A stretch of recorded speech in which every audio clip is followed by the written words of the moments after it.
Hey friends, it's Mr. Hamlin here, and well, you can see I'm dressed up a little bit more. Today would be my first day back from spring break, but as most of you are aware, we're not back in school. Now, just to let some of you know, this is not instruction from my classroom.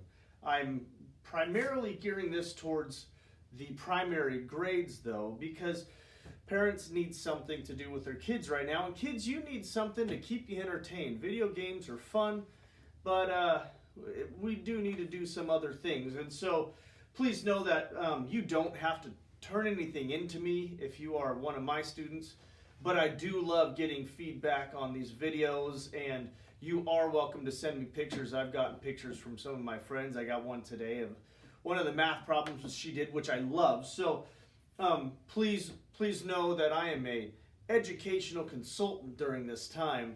I'm not representing my school or my district at this time. So if you're watching in Seattle or Portland or anywhere else, Canada, I'm just here to kind of bring some fun thoughts and activities that you can do at home during this little break that we're on, right? So with that being said, one thing that's so important for primary aged kids at this time is reading.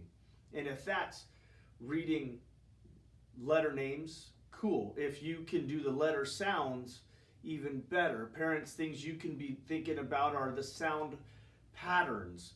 So like the E at the end of a word, right? We call it a mama E or the bossy E or whatever you would like to name it. That would make the long vowel CVC words. So like cat, k, at, and scooping those words together. Anything like that is awesome practice. And then step it up and make it a little more challenging. Maybe every week we're going to introduce a new pattern that you can be working on. Another thing you can be doing is even better reading. You can do sight words. Just type into Google 100 sight words, and there's going to be tons of them. Don't pay for any of them. Don't pay for any of them. You can find them free all over the place. So reading those, by first grade, I like to have my students knowing at least 150 of those sight words, and if they can hit 300 or more, that's even better, because at the end of learning at least 100, 150 of them, reading becomes easier because you don't have to sound those words out, right? Those are words that you should be reading pretty quick. They shouldn't be sounding those out. So practicing those, that's a huge thing you can be doing. And then reading to your kids. Either kids, you can be reading to your parents at home or a younger brother or sister, or parents, you can be reading to them for 20 minutes a night. Just to hear that fluent reader is awesome. It's huge. And in a few days, I'll teach you one of my surefire ways to improve some fluency. I've seen it work with a ton of kids, and I'll share that with you in the next few days here.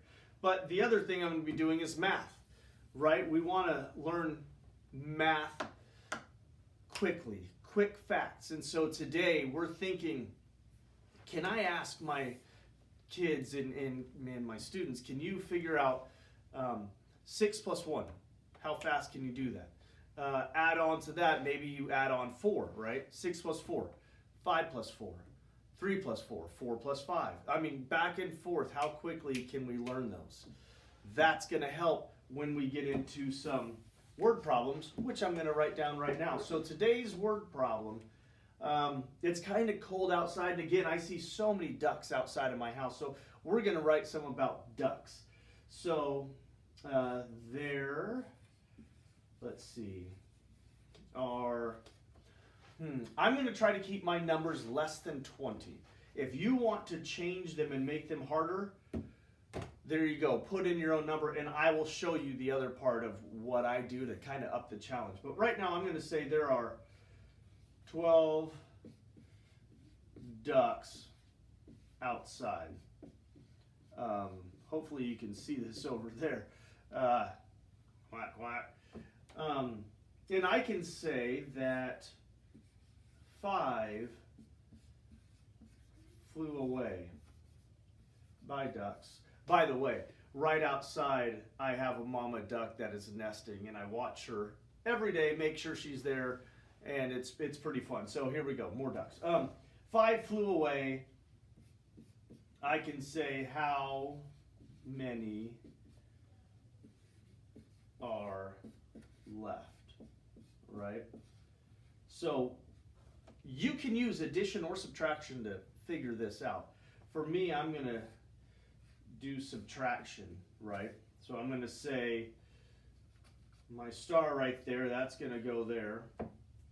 My little circle with the X through it, I'm going to put that one right here, and 12 minus 5 will get me my answer.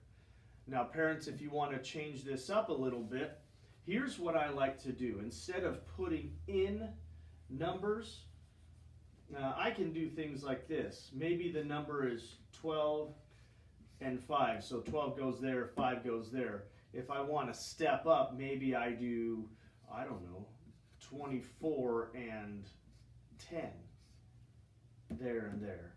Or if you want to get really challenging, let's put it like I have outside. I have about 38 ducks outside, usually, something like that. And let's pretend that 14 flew away. So I can do 38 and 14 to get my answer. So this I would call a level 1, a level 2, a level 3. And you can change those all you want.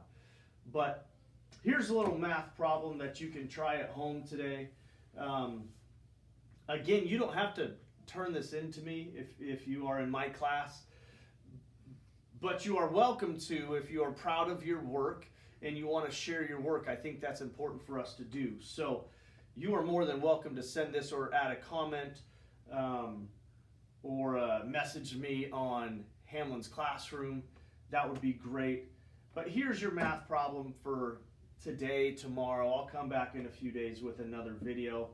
As far as writing, I always love stories that students create, and knowing that this week we can write just a little bit of a story every day. And I've had students that will fold papers in half, right, and on the front write me a title and draw me a picture, open it up and write a few sentences with a picture, and then stop for the day, and then pick it up the next day and add in the next picture and the next few words, and take me on an adventure. I would love to see some of those.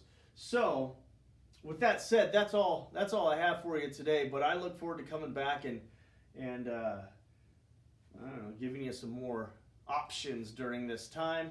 And parents, you're free to leave comments if you would like me to work on something else. Please let me know, and I'll try to do that here. If your child is working on something and you need a little guidance, a little help, that's what I'm going to be here for. So to all my friends and those watching, it's Mr. Hamlin signing off. Wash your hands, be helpful around the house, and ask your parents, what can I do to help you today? That would be an awesome thing. So with that, see you later.